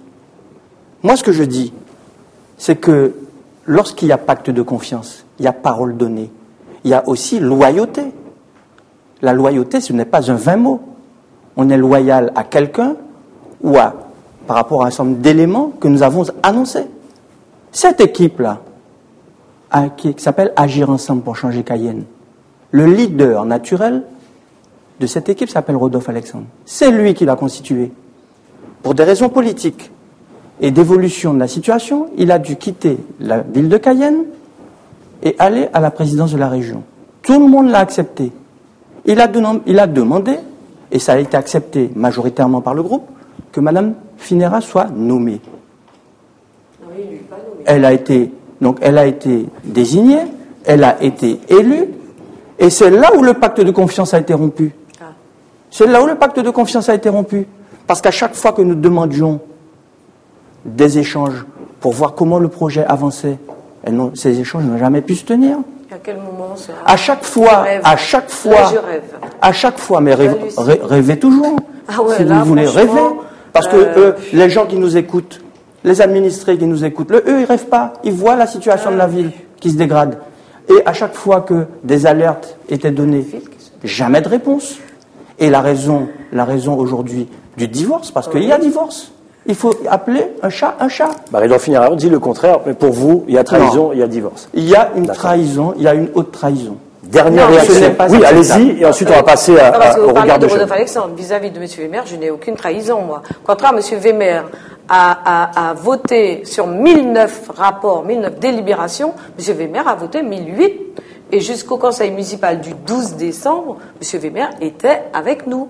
D'accord? Moi, j'estime que, alors moi, je vais dire franchement que, pour moi, vous êtes un usurpateur, parce que je pensais avoir aujourd'hui M. Jean Baris, qui lui, depuis 2 ans, conteste, alors que M. Wemer a toujours été assis à ma droite, à faire l'appel, à discuter, alors à présenter le budget, à faire voter le compte administratif, et je comprends pas. Mais je lui en veux pas, pour autant, hein, mais quand on parle de trahison, moi, là, je dis que M. Wemer a été un peu loin.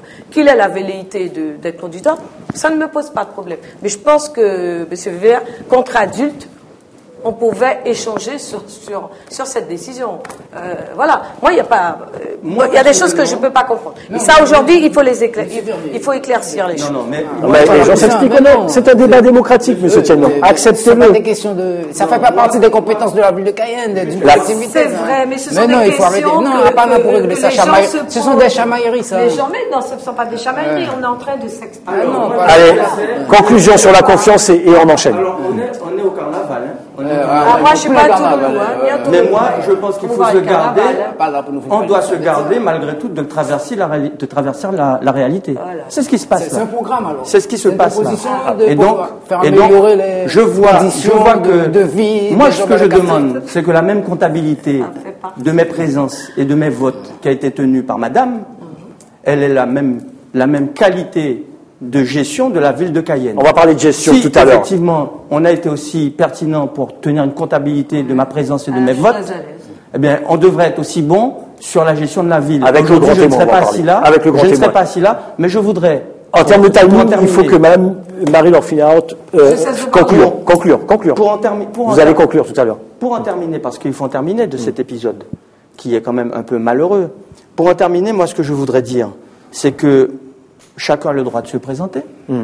Je le respecte démocratiquement. Madame comme moi-même, comme M. Tiennon, il n'y a aucun problème. Mais nous avons l'exigence de vérité à l'égard de nos électeurs, à l'égard des gens qui nous écoutent. Merci. Et là, je le regrette. Je regrette vraiment qu'on n'ait pas eu cette exigence. Merci, et on a le même souci dans d'autres dossiers. Merci à On va peut-être y revenir avec le grand témoin. Si vous voulez conclure là-dessus, et ensuite on passera au regard de jeunes. Marie-Laure Finiraro, vous voulez rebondir une dernière fois là-dessus? Non, je préfère garder le temps pour la fin. Pour d'autres discussions. Merci en tout cas pour avoir participé à ce débat qui n'est pas fini. Place maintenant au regard de jeunes.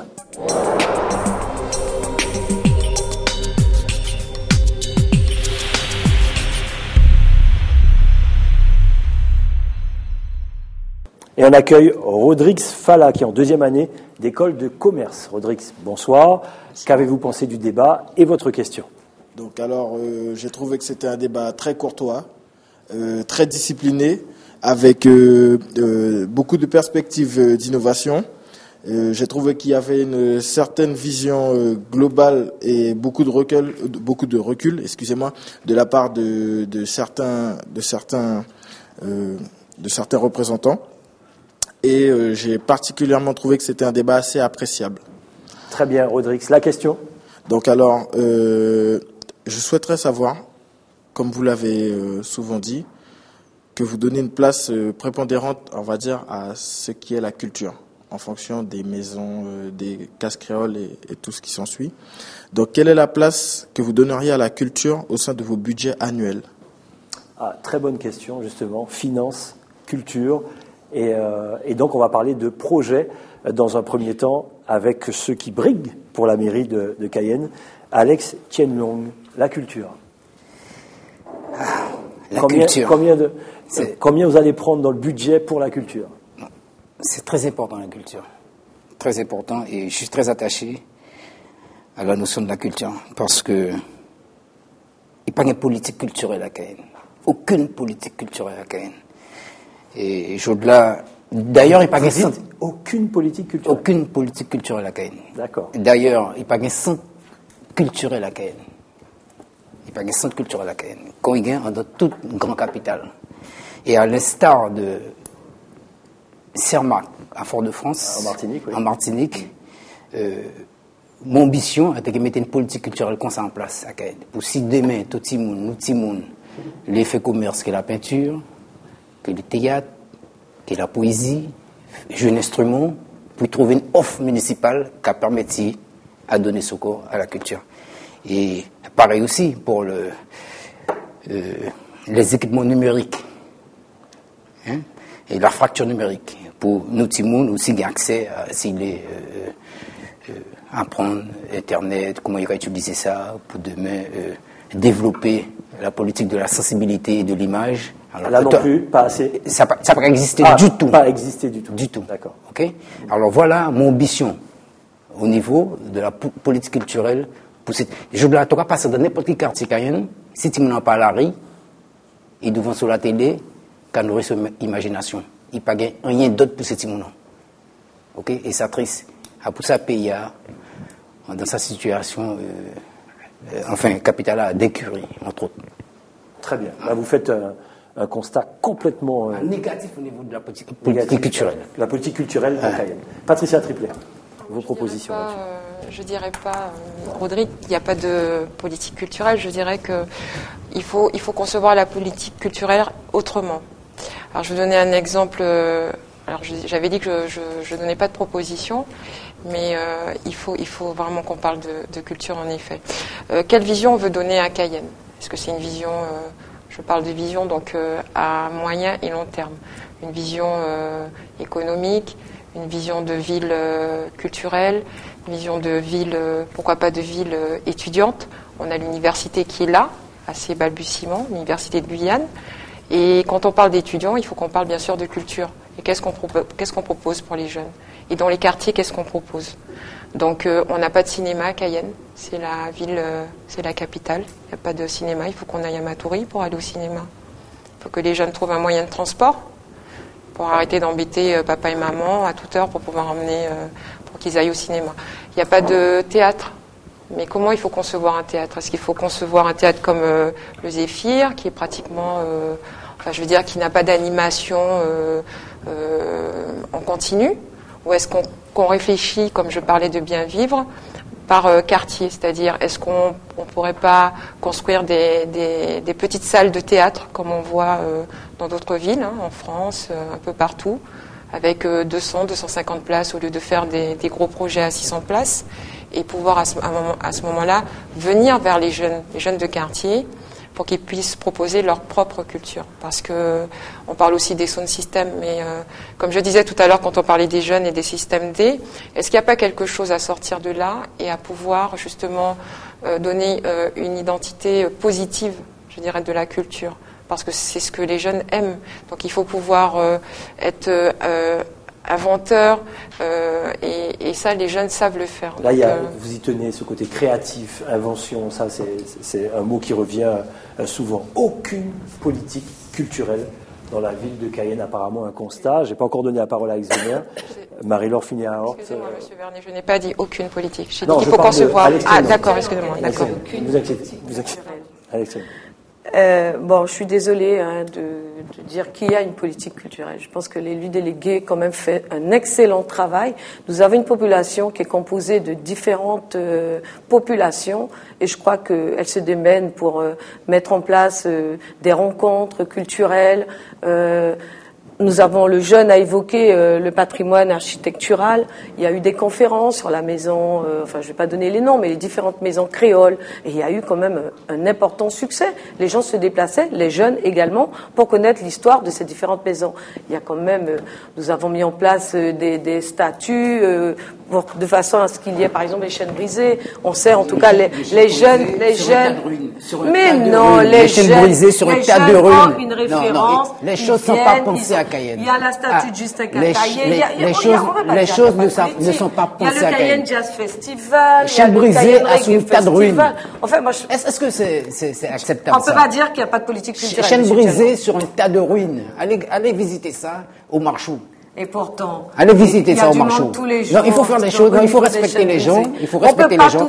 Il faut que les choses soient pensées. Si nous racontons fait une bête, nous aura fait bien. Monsieur Tchenlong, la place des chaînes brisées est Sur un enviée tas de ruines, par nos voisins. Sur un tas de Je vais vous ruines. donner peut-être, mais on l'a Ah fait. non, On non, a c'est une pas place ça. de l'abolition qu'on va ensuite rééquilibrer. Mais n'empêche que le maire de Basse-Terre, elle a tout fait pour avoir la même place chez elle. Malheureusement, le sculpteur faisait, Mais je viens de sortir de pièce Basse-Terre, unique. là, Pièce unique. ça, c'est- Alors voilà. oui. Donc il ne faut pas dire qu'il n'y a pas de politique culturelle. On a prévu des choses, mais bon. Alex Weber. Des Alex trucs Weber. ponctuels. Mais non, Il pas faut- pour- Alex Weber sur cette question. Culture et éducation. Culture et éducation sont le socle de la cohésion sociale. On ne fait pas de la culture pour faire de la culture. Parce que derrière, il y a des hommes. En tout cas, il y a des gens à qui on s'adresse et qui sont les acteurs de la culture. Je ne serai pas aussi excessif que mon ami Alex Tchenlong. Il y a de l'action culturelle à Cayenne. Ponctuel. Tout à fait. Il faut pérenniser les choses. Il y a de l'action culturelle. Il y a de l'action. Ça fait partie de On ne peut pas l'identité du cracher. pays. On ne peut pas cracher totalement dans la soupe. Et moi, je ne vais pas cracher sur le Cayenne Jazz Festival, qui est une excellente, Nos pièces. qui est une excellente manifestation qu'il faudra pérenniser, améliorer. Pour les enfants. Mais, je crois qu'aujourd'hui, une grande politique culturelle, elle doit s'appuyer sur le réseau associatif qui est extrêmement dense, vivace à Cayenne. Et cette politique culturelle, elle doit se faire par contrat d'objectifs. Et les associations culturelles ou autres, qui seront sous contrat avec la ville, auront de la visibilité dans leur financement. C'est là où il y a problème. Pourquoi la politique culturelle est chaotique? Il faut sécuriser. Parce que les associations ont un mal fou à avoir de la visibilité dans leur avenir au quotidien. Elles ne savent pas si l'année suivante, elles pourront agir, continuer à agir. Je prends par exemple une association qui a fait un travail considérable et qui faisait danser la ville. C'est des choses importantes, mais ça doit s'inscrire dans le temps. Si les moyens de la commune permettent de le faire chaque année, on le fait. Si les moyens ne permettent pas de le faire, comme c'est le cas du Cayenne Jazz Festival, on le fait tous les 2 ans. Ça se fait sous contrat d'objectif. Et je le rappelle, pour conclure, parce que c'est la cohésion sociale. La Cayenne est diverse, les quartiers sont très différents les uns des autres, et il faut une politique culturelle qui crée cette cohésion entre les individus, entre les femmes et les hommes, les jeunes, les moins jeunes, et les quartiers et cités. Merci Alex Weber. Allez, la deuxième question, rapidement, avant de passer au grand témoin. Rodrigues. Donc alors, tout à l'heure, vous parliez de création d'emplois en mettant en place des ouvertures d'entreprises. Donc moi, j'aimerais savoir quelle transversalité intercommunale pourriez-vous envisager pour la poursuite des études des jeunes Guyanais pour permettre de pérenniser ce projet au maximum, c'est-à-dire les envoyer en France pour des formations beaucoup plus poussées que ce que nous avons à Cayenne, avec des financements, des aides à la mobilité par exemple. Est-ce que c'est le rôle de la ville de Cayenne? Cette question, Rodrigues? Non? Patricia Triplet? C'est très important votre question, mais je pense qu'il faut revenir justement. Vous êtes à l'université de Cayenne? En école de gestion et de commerce. D'accord, donc Université de Guyane. Je crois que c'est surtout cette université-là qu'il faut aider quand vous parlez de transversalité. Parce qu'on ne va pas envoyer nos jeunes étudiants en France, il faut qu'ils étudient ici, parce que c'est l'avenir de demain. Donc si on doit aider à des formations, si on doit aider à mettre en place des licences, des diplômes, c'est à l'Université de la Guyane.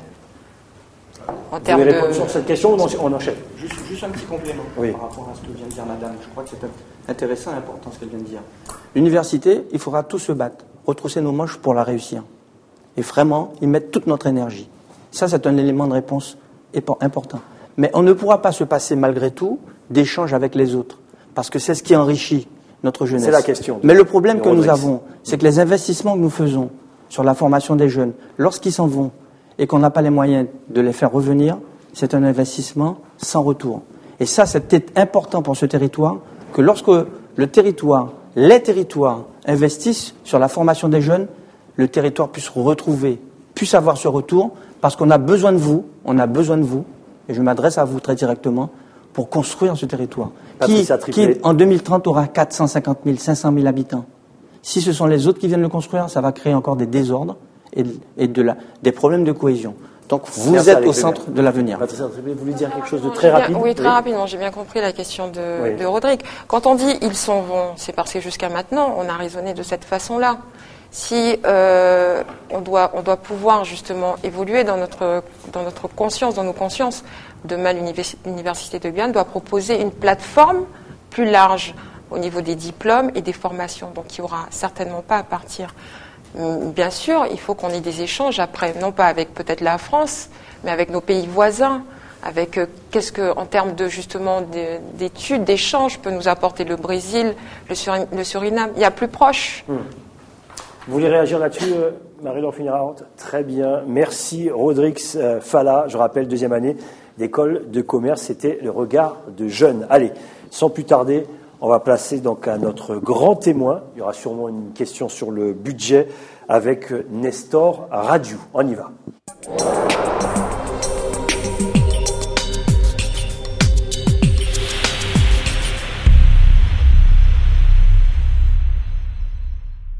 Nestor Radiou, vous êtes mathématicien et économiste. Qu'avez-vous pensé de nos candidats? Et votre première question? Je pense que chaque candidat a essayé de faire partager aux électeurs son point de vue, en tous les cas quelques éléments de leur projet. À eux de juger. Première question. Ma question, j'ai 2 questions. J'ai une sur l'intercommunalité et l'autre sur la commune. Allez-y. Alors la première, ce sera sur l'intercommunalité. À l'heure actuelle, l'intercommunalité a des compétences assez élargies. Une commune ne peut pas toujours grand-chose. Donc, d'autre part, l'élection à l'heure actuelle est une élection aussi des élus communautaires. Cayenne est fortement représentée.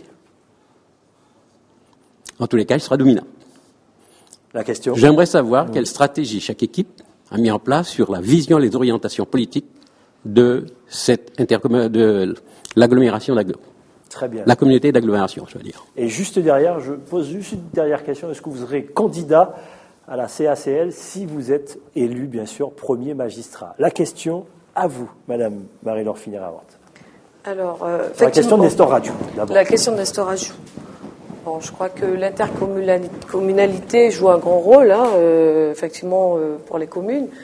C'est très important, notamment donc, par rapport à la compétence transport, puisqu'il y aura une TSCP sur Cayenne, un cimetière intercommunal qu'on attend, une cuisine intercommunale, mais je crois que économiquement, la communauté d'agglomération a un très grand rôle à jouer.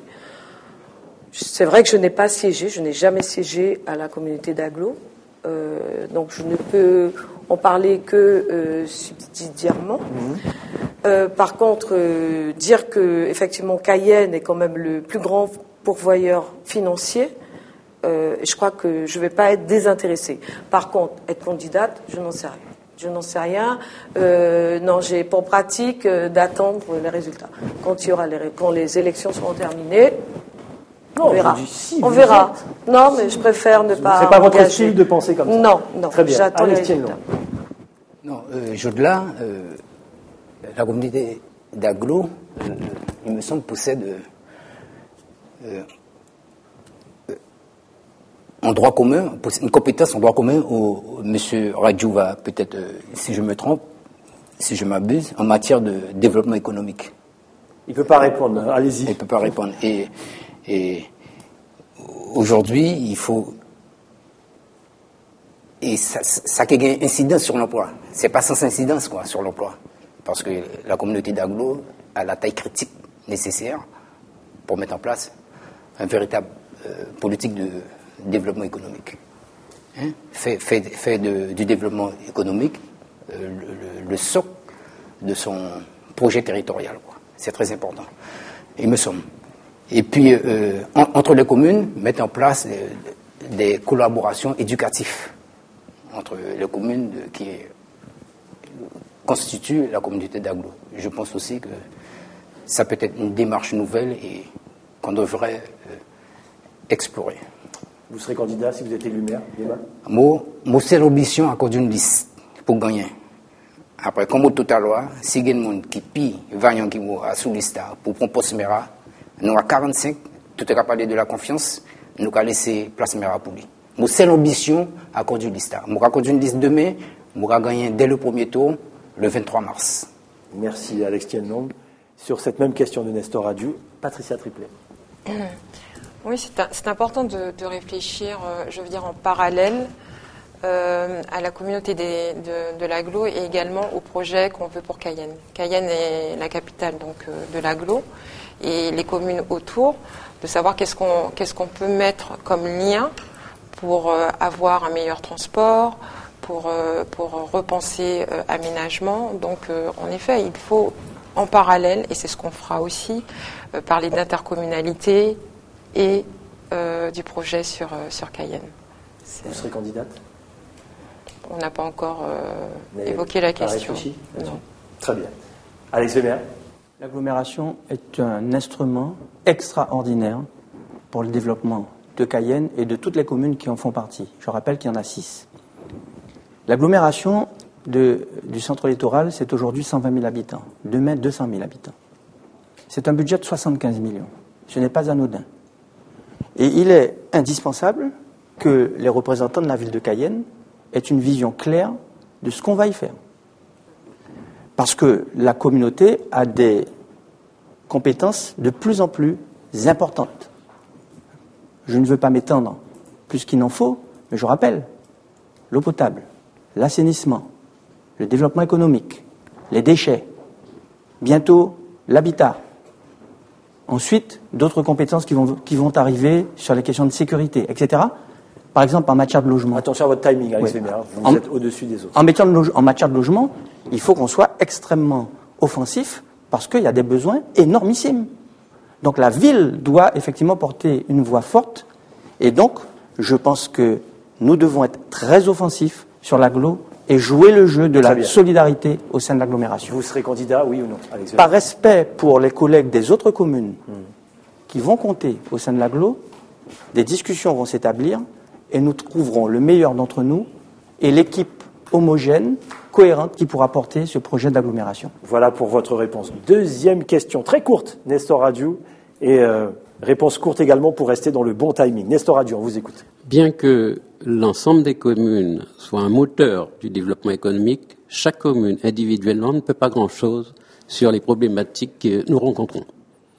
Néanmoins, vous serez élus, en tous les cas ceux qui seront élus, pour 6 ans. Vous auriez donc à gérer un budget de l'ordre de 600 millions d'euros, globalement. Si on fait de l'optimisation, ça peut approcher le milliard. J'aimerais bien savoir quelles sont les priorités, les éléments objectifs, vos objectifs plus précisément, au terme de tel mandat. Quels sont en termes d'investissement et en termes de cohésion sociale, en termes de gouvernance également et en termes de tout ce que vous voulez. Très bien pour la question. Merci Nestor Adieu. Allez, dans le désordre, Patricia Triplet. Vous avez un peu plus de temps que les autres. C'est vrai, mais j'ai moins de choses à dire en fin de compte sur le budget. Pourquoi ? Parce que on n'est pas actuellement, le MDS n'est pas actuellement au conseil municipal. Donc en termes de budget, je sais qu'il faut parler de transparence, mais avant de pouvoir dire qu'on va utiliser un budget pour telle ou telle thématique, il faut d'abord qu'on puisse faire en entrant un audit. Et savoir justement ce qu'il convient de savoir en termes financiers avant de pouvoir élaborer toutes sortes de projections. Très bien, merci. Alex Tienlong. Non, mais bon, les compétences sont claires au niveau de la communauté d'agglo. Ce sont les déchets et les transports. Et il y a énormément à faire dans ces deux domaines-là parce que le transport dans l'agglomération à Cayenne. Non, la question de monsieur. Oui, Radio. Oui, de l'agglo. Non, de la commune, la ville de Cayenne. Ah, autant pour moi. Je crois que c'était le budget de l'agglomération. Non, le budget de la ville de Cayenne, ça fait 70 millions d'euros. Globalement, ça approche de 100 millions. Sur 6 ans, 600 millions. Et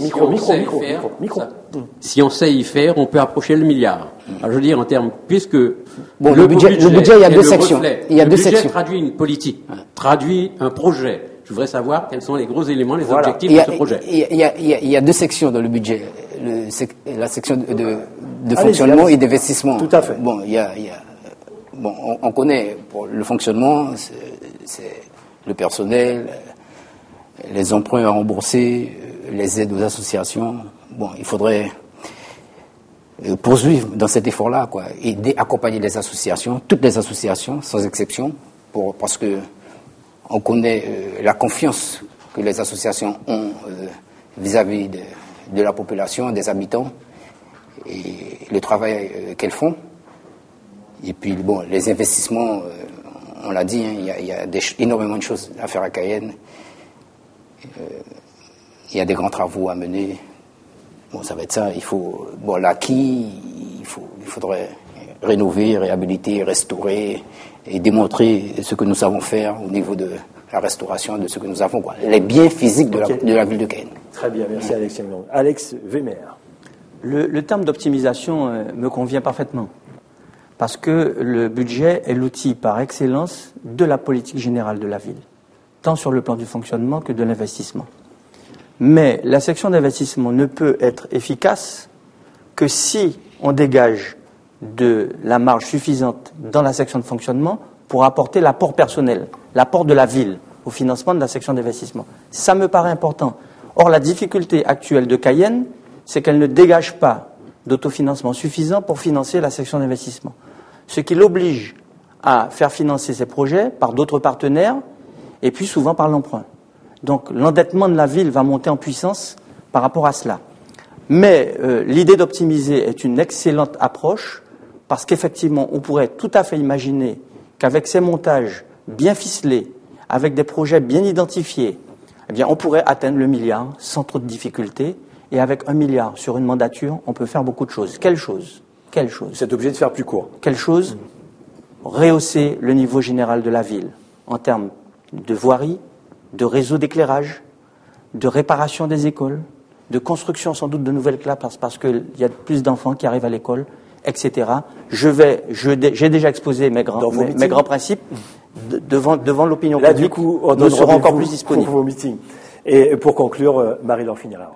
Alors, c'est vrai, par contre, je partage ce que M. Wehmer vient de dire, l'optimisation, effectivement, du budget, de l'investissement surtout, puisque nous avons mis en place un plan pluriannuel d'investissement depuis quelques années, et finalement, les résultats, on les a vus en 2013, puisque les services ont quand même compris qu'il faut arrêter de louer des engins, par exemple, je prends un exemple, arrêter de louer des engins et qu'il valait mieux faire l'acquisition de, par exemple, camions à grappin, puisque nous sommes dans une stratégie de développement durable et nous souhaitons la propreté de la ville, puisque vous le savez, il y a des décharges sauvages, on essaye de remplacer, enfin d'aménager de façon à dissuader les personnes de venir jeter leurs poubelles, leurs ordures.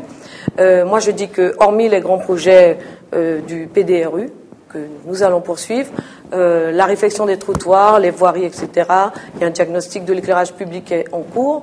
Nous avons un grand projet à terminer qui est celui du site de Buzaré, puisqu'il y a un amphithéâtre qui est en train de se construire dans les Rochers, donc c'est exceptionnel et c'est très beau d'ailleurs.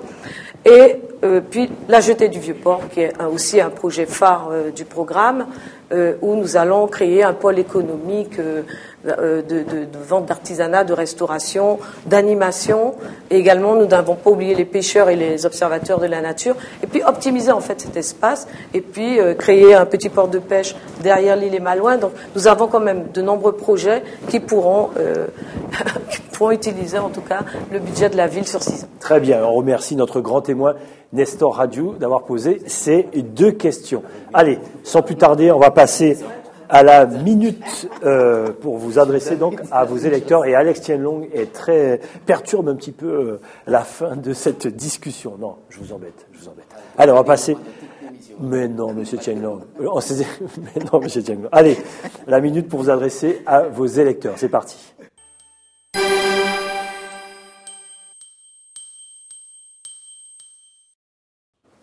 Et c'est à vous, Patricia Triplet. Donc, pour Cayenne, nous devons être ingénieux et inventer de nouvelles formes de gestion politique. Pour avancer vers notre objectif à long terme et à une démocratie participative à court terme, nous avons besoin d'un pouvoir populaire.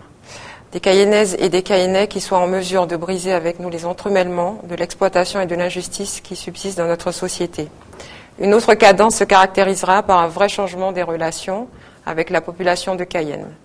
Il est temps que notre désir profond d'éradiquer toute forme d'inégalité et de placer au cœur de notre programme l'émancipation sociale devienne une réalité.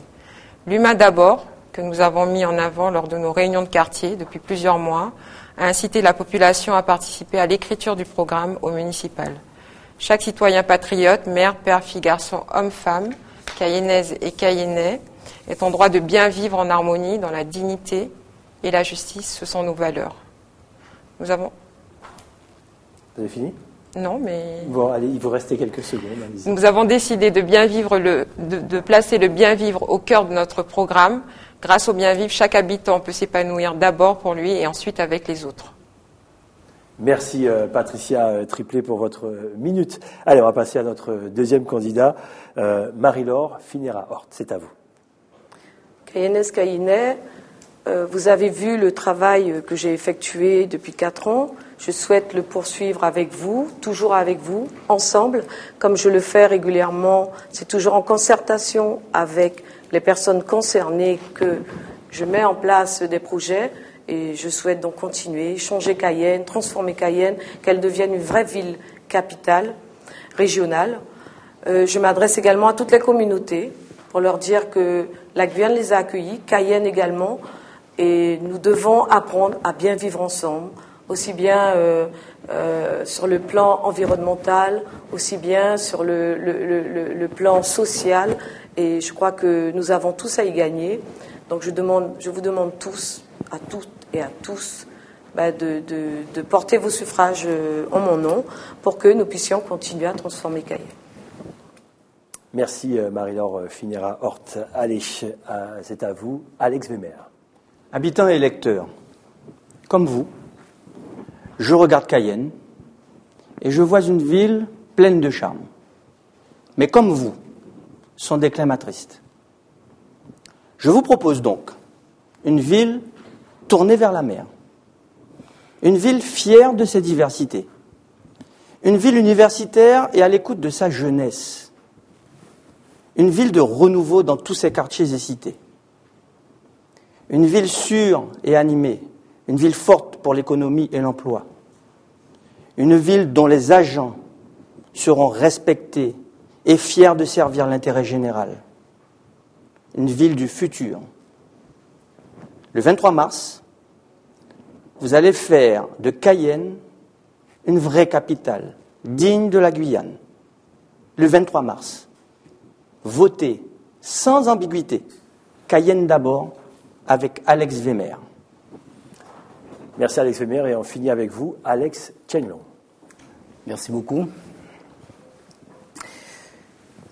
Je défends une idée. Et qui, même si elle n'est pas habituelle, elle n'est pas interdite par la loi. Et on a parlé de pacte de confiance. Et ça aurait été l'occasion de démontrer que nous voulons faire les choses différemment. Au niveau style, méthode, pratique, avec des idées nouvelles, d'autres logiques d'association, de complémentarité. C'est vrai l'idée que je défends paraît saugrenue, mais je le dis, on peut tenter l'expérience, voir si une équipe, c'est de la confiance, de la solidarité, de l'unité, des valeurs humaines. Et je le répète, faisons-nous confiance. Merci Alex Tienlong pour votre minute. Et voilà, comme tous les candidats. Donc voilà, c'est comme ça qu'on se dit au revoir pour ce premier magistrat. On remercie nos 4 candidats, Marie-Laure Finera-Hort, Alex Wemer, Alex Tienlong et Patricia Triplet d'avoir participé à ce débat démocratique et courtois sur la ville de Cayenne. On remercie également notre regard de jeune, Rodrix Falla, et 2e année à l'école de commerce, et notre grand témoin, Nestor Radiou. C'est comme ça qu'on se dit au revoir, pour se donner rendez-vous cette semaine, donc jeudi, pour un nouveau premier magistrat, cette fois avec la commune de Matoury. Et je peux vous l'annoncer, tous les candidats seront ici, dans les studios d'ATG. Passez une excellente soirée et à jeudi avec la commune de Matoury.